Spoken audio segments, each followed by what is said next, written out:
Good morning everyone, good morning. Good morning. तो जैन धर्म पूरा कंप्लीट हो गया था, तो आज बौद्ध धर्म पढ़ना है। आज स्टार्ट करना है बौद्ध धर्म।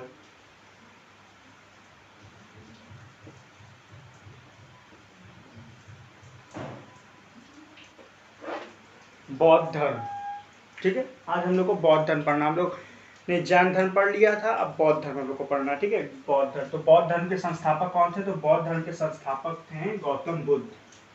बौद्ध धर्म के संस्थापक कौन थे? तो गौतम बुद्ध थे। गौतम बुद्ध थे बौद्ध धर्म के संस्थापक। गौतम बुद्ध थे बौद्ध धर्म के संस्थापक। इनके बचपन का नाम था सिद्धार्थ। इनके बचपन का नाम था सिद्धार्थ। इनके बचपन का क्या नाम था? इनके बचपन का नाम था सिद्धार्थ। अगर आपने ध्यान से पढ़ा होगा तो आपको याद होगा कि जो जैन धर्म में महावीर स्वामी थे, उनके पिताजी का नाम सिद्धार्थ था। इनका क्या नाम था? सिद्धार्थ। इसमें इनके गौतम बुद्ध के बचपन का नाम था सिद्धार्थ। इनका जन्म कहाँ हुआ था? तो इनका जन्म हुआ था लुम्बिनी में, जो कि कहाँ पे है? नेपाल में। तो इनका जन्म हुआ था लुम्बिनी में। इनका जन्म हुआ था लुम्बिनी में। इनका जन्म हुआ था लुम्बिनी में।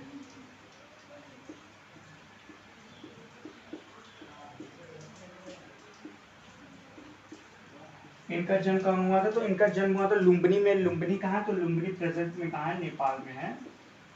देखिए, जो महात्मा बुद्ध थे उनकी माँ का क्या नाम था? तो महात्मा बुद्ध के माँ का नाम था महामाया। महात्मा बुद्ध के माता का नाम था महामाया। महामाया।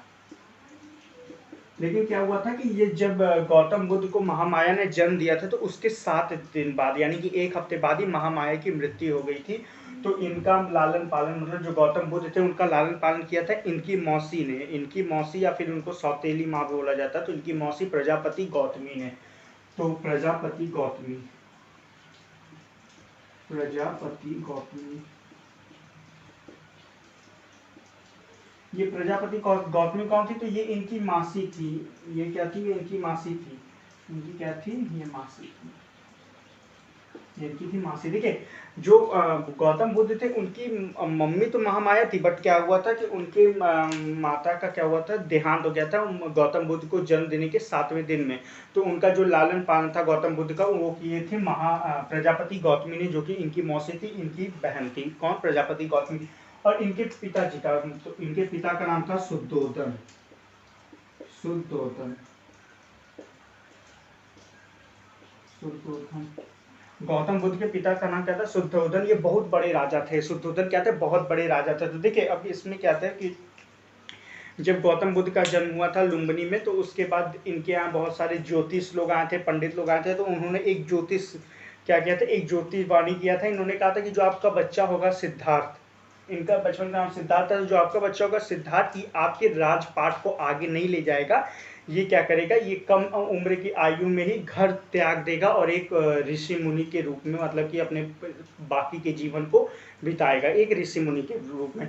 तो अब भाई शुद्धोदन परेशान हो गए। अब शुद्धोदन कह रहे इतना बड़ा सब राजपाट है, एक ही लड़का है, अगर ये नहीं ये सब संभालेगा तो फिर आगे कौन संभालेगा? तो ये मतलब बड़ा डर डर के रहने लगे शुद्धोदन कि ये जो इनकी जो ज्योतिष की बात है कहीं सच ना हो जाए। तो ये क्या करते थे? शुद्धोदन गौतम बुद्ध को घर से बाहर ही नहीं निकलने देते थे, क्योंकि देखिए ज्योतिष ने इनको साफ साफ बोला था, अगर ये घर जो लाइफ में जो दिन मतलब कि जो लोगों के जीवन में रियलिटी है, जैसे कि बीमार पड़ना, किस मर जाना, बुढ़ापा, ये सब क्या है? ये सब रियलिटी है जिसको सबको एक ना एक दिन फेस करना है। तो उन्होंने कहा अगर ये चीज़ सब चीज़ें फेस होंगी कि इनके साथ, गौतम बुद्ध के साथ, तो उनका लाइफ से, उनका क्या है, इस संसार से एक बिलीव जो है वो उठ जाएगा, और ये किस रास्ते पे चले जाएंगे? तो ये सन्यासी के रास्ते पे चले जाएंगे, ये ऋषि मुनियों के पथ पे चले जाएंगे।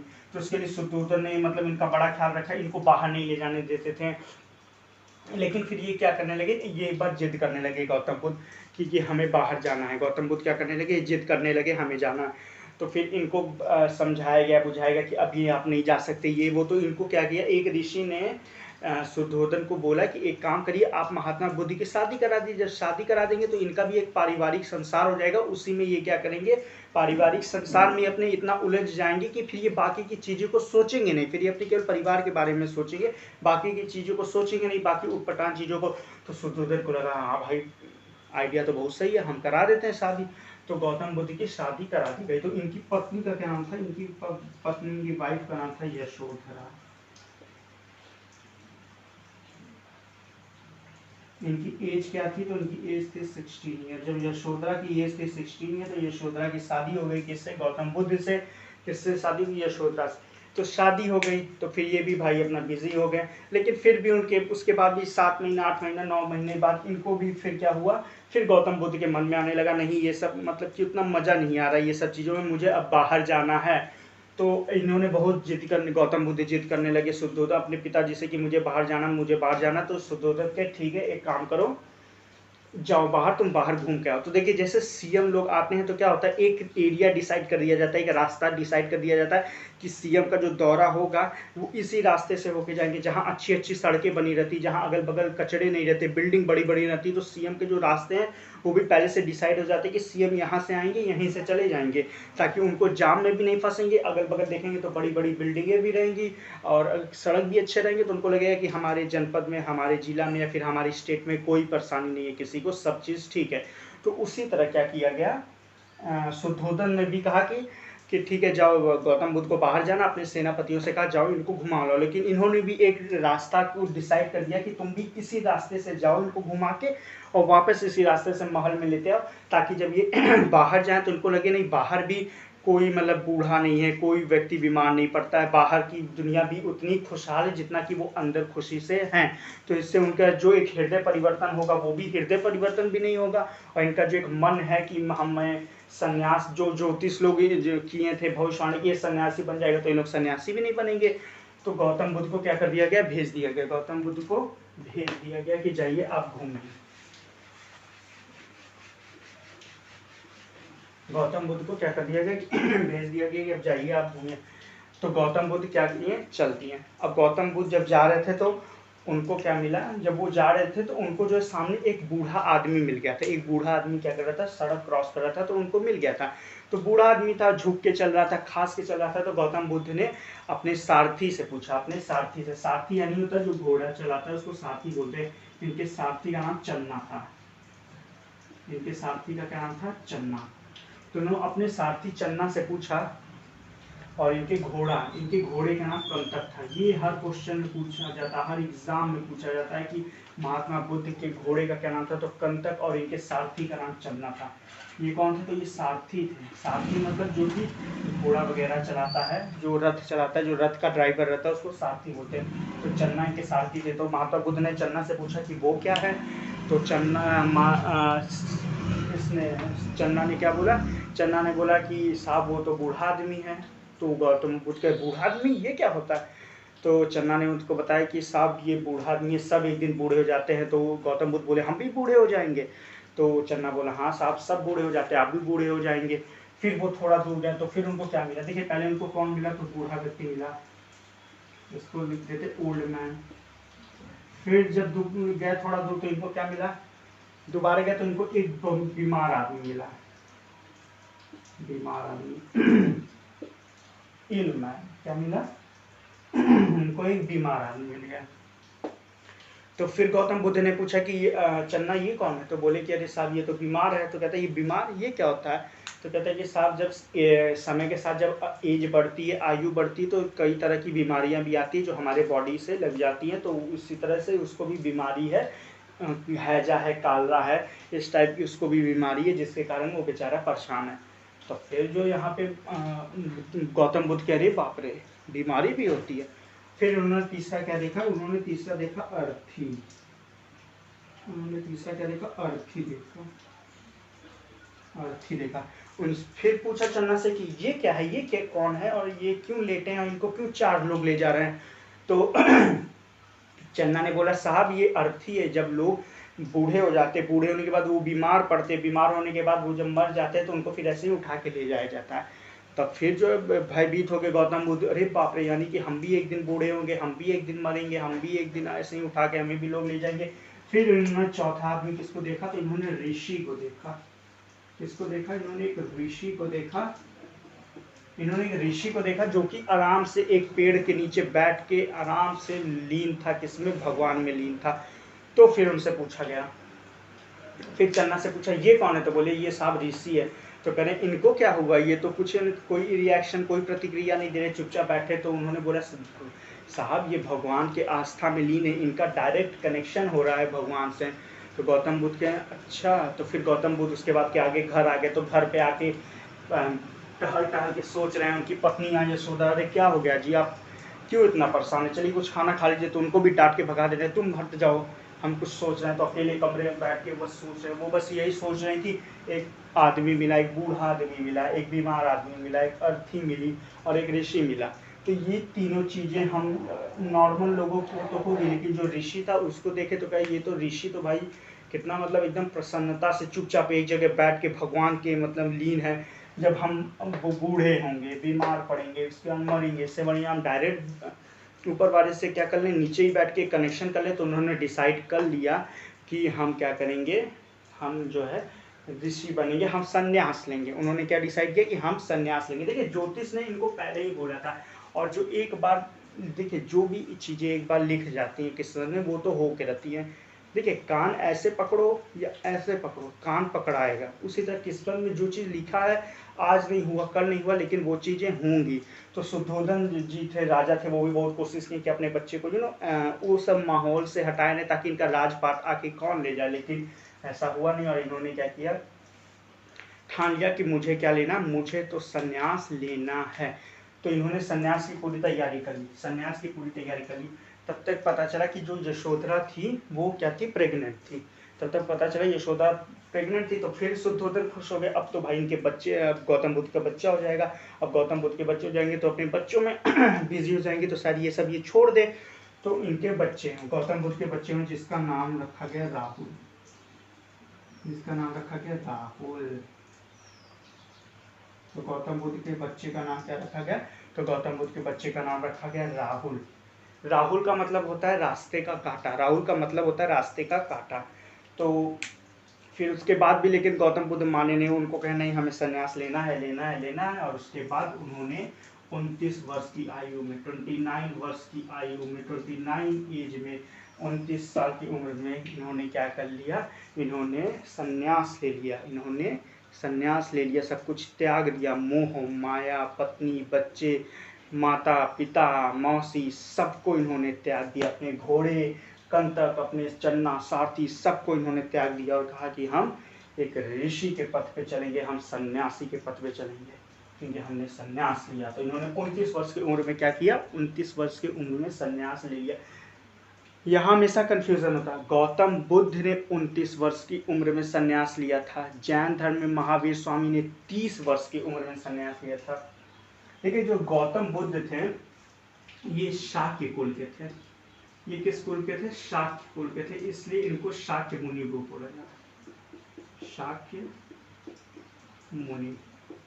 गौतम बुद्ध शाक्य कुल के थे, इसलिए इनको शाक्य मुनि भी बोला जाता है। तो कभी कभी क्वेश्चन पूछता है गौतम बुद्ध का नाम, गौतम बुद्ध का क्या नाम था, तो उसमें ऑप्शन में सिद्धार्थ ही नहीं था।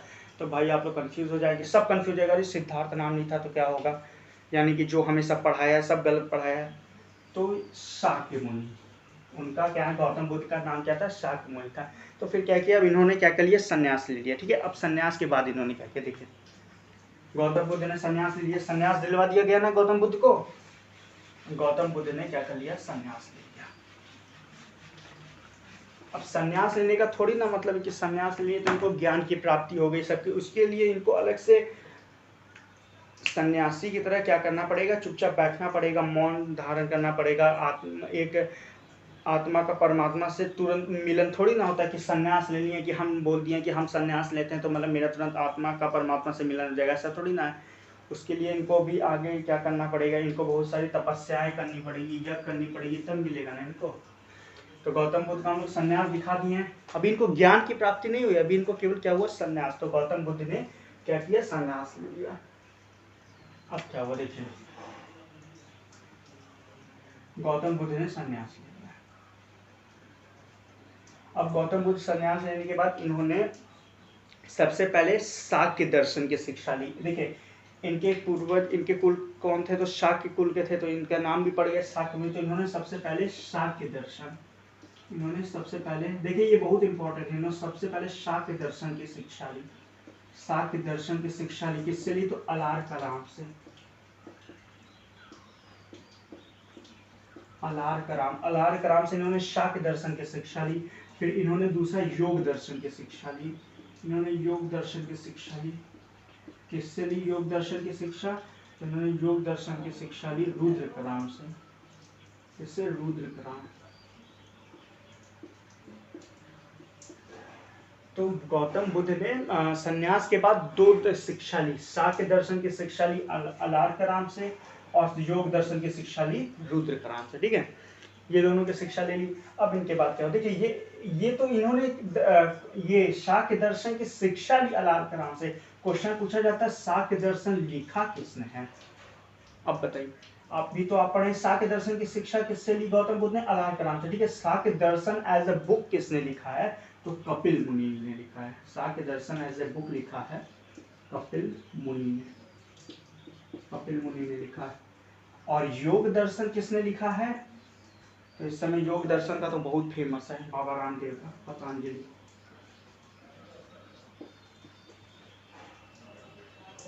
पतंजलि, ठीक है। तो शाक्य दर्शन की शिक्षा गौतम बुद्ध ने अलार कराम से ली थी, ये उनके गुरु थे। योग दर्शन की शिक्षा उन्होंने रुद्र कराम से ली थी, उनके गुरु थे। बट अगर क्वेश्चन पूछेगा कि शाक्य दर्शन बुक किसने लिखी, तो कपिल मुनि ने लिखा। और योग दर्शन किसने लिखा? तो पतंजलि ने लिखा योग दर्शन। ठीक है, अब देखिए इसमें है कि ये जो गौतम बुद्ध थे, ये दोनों में रुद्र कराम को क्या करते थे, ये अपना गुरु, मतलब सबसे प्रिय गुरु मानते थे। इसलिए आप देखेंगे गौतम बुद्ध की जहां भी जितनी भी तस्वीरें देखेंगे तो आप कैसे देखेंगे, तो आप एक योगा पोज में देखेंगे कि गौतम बुद्ध की जितनी भी आप तस्वीरें या जितनी भी मूर्ति या उनके मंदिर में जो भी आप देखेंगे तो वो उनकी किस वेश में, तो वो योगा पोस्चर में ही आपको दिखेंगे गौतम बुद्ध। तो इसीलिए क्योंकि वो योग दर्शन को ज़्यादा मानते थे और उनके अगर देखा जाए तो प्रिय गुरु भी कौन थे, तो उनके प्रिय गुरु थे रुद्र कराम। अब देखिए इन्होंने इनसे शिक्षा ले ली। ठीक है, अब इन्होंने इनसे शिक्षा ले ली शाक्य दर्शन योग दर्शन की। इसके बाद ये चले गए सारनाथ, इसके बाद ये चले गए बनारस के सारनाथ में। अभी देखिए इनको ज्ञान की प्राप्ति नहीं हुई, अभी तो ये केवल शिक्षा ली है। फिर उसके बाद अब इनको आगे ज्ञान की प्राप्ति होगी, जो कि हम लोग कवर करेंगे नेक्स्ट क्लास में। ठीक है, नेक्स्ट क्लास में गौतम बौद्ध धर्म पूरी तरह खत्म हो जाएगा। देखिए आपको हम शॉर्ट में बता देते हैं। फिर ये चले जाते हैं सारनाथ में, तो सारनाथ में ये 4 से 5 साल तपस्या करते हैं, बट इनको कोई रिजल्ट नहीं मिलता है, इनको कोई रिजल्ट नहीं मिलता। फिर ये बिहार चले जाते हैं, फिर ये बौद्ध गया में चले जाते हैं। फिर बौद्ध गया में भी ये अपना वो पूजा पाठ करते हैं। उसके बाद इनको बौद्ध गया में जो है ज्ञान की प्राप्ति होती है। देखिए ये पहले गए थे सारनाथ में, लेकिन सारनाथ में 5 साल तपस्या किए, बट इनको कोई भी ज्ञान की प्राप्ति नहीं हुई।